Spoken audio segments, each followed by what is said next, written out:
कल हमने एक वीडियो बनाई जिसमें हमने ये बताया कि जो पीटीआई के लोग हैं वो जमात इस्लामी को वोट करें, इसलिए कि जिस ख्वाहिश को लेकर वो पीटीआई में शामिल हुए थे वो इस वक्त जमात इस्लामी पूरी कर सकती है। तो मुझे बाद पीटीआई के दोस्तों ने रब्ता किया और उन्होंने कहा कि आप ये कैसे कह रहे हैं कि अगर हम जमात इस्लामी के अलावा किसी और को वोट देंगे तो वो पीडीएम की जमातों को जाएगा। मैं आपको इसकी दो टेक्निकलिटीज समझाता हूँ। पहली बात ये समझ लीजिए कि कौमी असम्बली की टोटल 336 सीटें हैं, जिनमें से 266 सीटों के ऊपर बराह रास्त इंतखाब होता है और 70 सीटें जो है वो रिजर्व हैं। उनमें से 60 सीटें खवातीन की हैं और 10 जो है वो माइनॉरिटीज़ की हैं।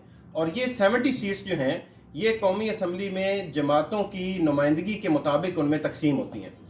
आज़ाद उम्मीदवार इससे बाहर होते हैं। तो आप अगर आज़ाद उम्मीदवार को वोट देंगे तो पहले ही दिन आपने जमात इस्लामी को जो सीटें आएंगी रिजर्व में से, उनके अलावा तकरीबन 50 के करीब 50-55 सीट्स वो पहले दिन आपने नून लीग और पीपल्स पार्टी की झोली में डाल दी हैं, पीडीएम की जमातों की झोली में डाल दी हैं।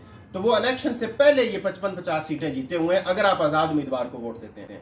दूसरी बात यह है कि आपने पिछले सेनेट के इलेक्शन में और कौमी असम्बली के इलेक्शन में भी देखा कि जो आज़ाद उम्मीदवार हैं वो अपनी कीमत लगवाते हैं और जाके जरदारी की गोद में बैठ जाते हैं, और जो हुकूमत बन रही होती है उसके साथ वो शामिल हो जाते हैं। आपने कराची में भी देखा पिछले बलदियाती इंतखाबात के अंदर कि पीटीआई के 30 लोग जो हैं उन्होंने वो बिक गए, वो जरदारी से उन्होंने पैसे लिए और उन्होंने अपने कायद के हुक्म के खिलाफ वोट किया।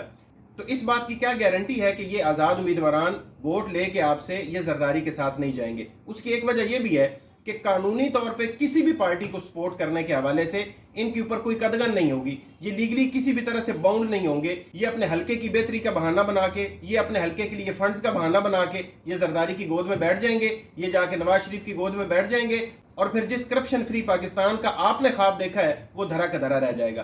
तो ये दो टेक्निकल बातें हैं जिनकी वजह से मैं कहता हूं कि आपको इस वक्त जमात के हाथ मजबूत करने चाहिए, तराजू को वोट देना चाहिए, आज़ाद उम्मीदवारान को नहीं देना चाहिए, ताकि जमात एक मजबूत पार्टी बनकर उभरे और वो आपके इस करप्शन फ्री पाकिस्तान के ख्वाब को और इंसाफ के इस ख्वाब को पूरा कर सके।